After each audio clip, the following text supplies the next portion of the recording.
You are looking at Julian's pronunciation guide, where we look at how to pronounce better some of the most mispronounced words in the world, like this other curious word. But how do you say what you're looking for today?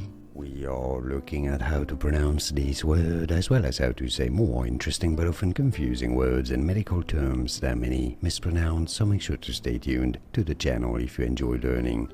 In British English it is said as zygomatic. Zygomatic, stress on that third ma syllable.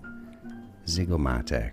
In American English, however, it is usually said as zygomatic, zygomatic or zygomatic. And now you know. Like and subscribe if you found this video useful. Like it at least, it helps me immensely. More videos for you here to learn more correct pronunciations of confusing words.